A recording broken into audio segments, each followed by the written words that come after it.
आज से हम शुरू करने वाले हैं थेरोटिकल कंप्यूटर साइंस। बहुत सारे लोग इसे थ्योरी ऑफ कंप्यूटर साइंस भी कहते हैं। सबसे पहले तो हमें यह समझने की ज़रूरत है कि इस सब्जेक्ट के अंदर हम करने के वाले हैं। जैसे जैसे तुम आगे जाओगे वैसे वैसे तुम्हें ऑटोमेटा ये शब्द बहुत बार सुनाई देने वाला है। जैसे कि for example finite automata, deterministic finite automata, non deterministic finite automata वगैरह वगैरह वगैरह। अब ऑटोमेटा का मतलब क्या होता है? ऑटोमेटा का मतलब होता है एक मशीन। तो इस सब्जेक्ट के अंदर हम ये समझने वाले हैं कि एक मशीन को कैसे डिजाइन किया जाता है, या तुम ऐसे भी समझ सकते हो कि इस सब्जेक्ट के अंदर हम ये समझने वाले हैं कि एक मशीन का मैथमेटिकल मॉडल कैसे डिजाइन किया जाता है। या तुम ऐसे भी समझ सकते हो कि इस सब्जेक्ट को पढ़ने के बाद तुम्हारे पास वो पावर आ जाएगी जिसके मदद से तुम ये डिसाइड कर सकते हो कि एक मशीन का मैथमेटिकल मॉडल कैसे होना चाहिए, और फिर उस हिसाब से तुम उस मैथमेटिकल मॉडल को डिज़ाइन भी कर सकते हो। जैसे कि फॉर एग्जांपल मान लेते हैं कि तुम एक 5 फ्लोर के बिल्डिंग के अंदर रहते हो, मतलब तुम्हारे बिल्डिंग के अंदर 5 फ्लोर्स है और तुम्हारे बिल्डिंग के अंदर लिफ्ट भी है जो फिलहाल 5th फ्लोर के ऊपर है। अब तुम अपने घर से बाहर निकलते हो और लिफ्ट के अंदर जाते हो और तुम्हें 3rd फ्लोर के ऊपर जाना होता है क्योंकि 3rd फ्लोर पे तुम्हारी एक दोस्त रहती है। ठीक है, तो तुम घर से बाहर निकलते हो और लिफ्ट के अंदर जाते हो। अब लिफ्ट का जो करंट स्टेट है वो है 5, क्योंकि लिफ्ट फिलहाल 5th फ्लोर पे, राइट। लिफ्ट का करंट स्टेट है 5 और तुम 3 नंबर का बटन दबाते हो। तो लिफ्ट का करंट स्टेट था 5 और तुमने 3 यानी कि 3 एज इनपुट दिया। तो अभी 3 एज इनपुट देने के बाद लिफ्ट किस स्टेट पे जाएगी, यानी कि किस फ्लोर पे जाएगी? वो 3rd फ्लोर पे जाएगी।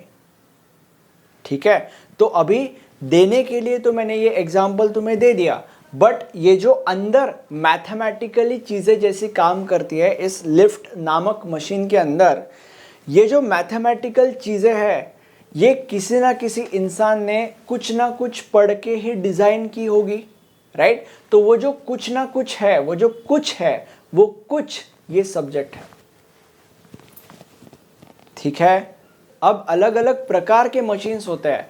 तो सबसे पहले हम ये समझते हैं कि इनिशियली इस सब्जेक्ट के अंदर किन किन मशीन्स का हम अभ्यास करने वाले हैं। ठीक है, देखो सबसे पहले होता है फाइनाइट ऑटोमेटा। फाइनाइट ऑटोमेटा के अंदर 2 कैटेगरीज होती है।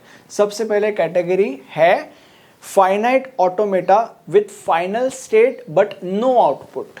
इसके अंदर 2 मशीन्स आती है, deterministic finite automata and non deterministic finite automata.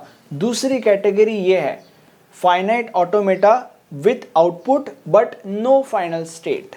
इसके अंदर 2 मशीन्स आती है, Moore machine and Mealy machine. अब ऐसा हो सकता है कि जो भी मैंने तुमसे अभी कहा ये तुम्हें कुछ भी समझा ना हो, दैट इज टोटली फाइन। जब हम आगे बढ़ेंगे या जब तुम इन दोनों के ऊपर न्यूमेरिकल सॉल्व करोगे तब तुम्हें जो भी मैंने कहा है उसमें से आधी चीज़ें समझ में आ जाएगी, और जब तुम चारों टॉपिक्स के ऊपर न्यूमेरिकल सॉल्व कर लोगे तब तुम्हें पूरी चीज़ें समझ में आ जाएगी। ये बाद में होगा, जैसे जैसे तुम इस सब्जेक्ट में आगे बढ़ोगे वैसे वैसे।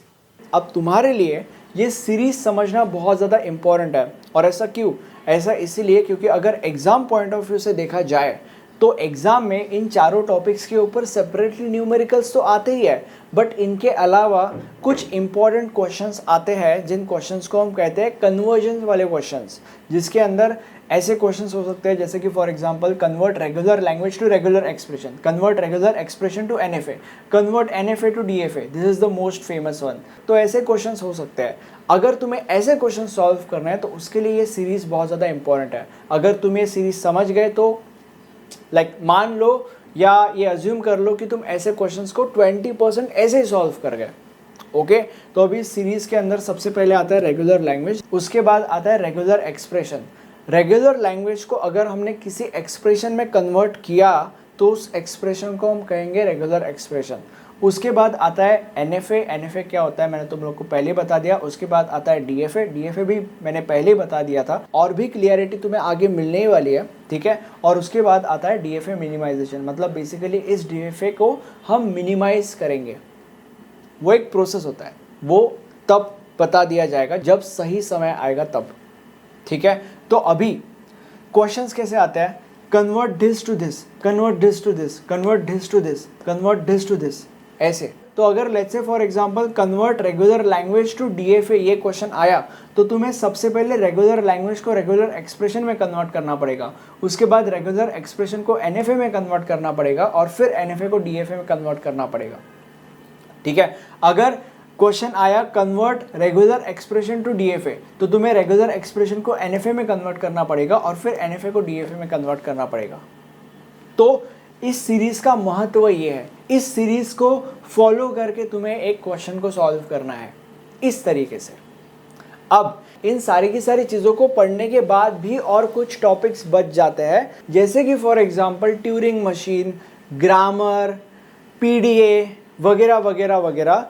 तो उन टॉपिक्स को भी हम बाद में पढ़ेंगे, बट उन टॉपिक्स के बारे में हम इस वीडियो में बात नहीं करेंगे, क्योंकि अगर हमने कर दी तो तुम्हारे दिमाग के अंदर जो केओस या जो मैस अभी थोड़ा सा क्रिएट हो चुका है, वो मैस या वो केओस और ज़्यादा बढ़ जाएगा, जो कि मैं नहीं चाहता। इतनी चीज़ें अपने दिमाग में रखो, लेक्चर्स देखो, चीज़ें समझो, खुश रहो। बाकी की जो चीज़ें हैं वो सही समय पे तुम्हें सिखा दी जाएगी। प्लेलिस्ट का लिंक डिस्क्रिप्शन में आपको मिल जाएगा। प्लेलिस्ट के अंदर हमने इस सब्जेक्ट के सारे लेक्चर्स आपके लिए अवेलेबल करा दिए हैं। अगर ये वीडियो अच्छा लगा है तो प्लीज़ इस वीडियो को एक लाइक कर दो, एंड मिलेंगे प्लेलिस्ट के अंदर। Thank you so much.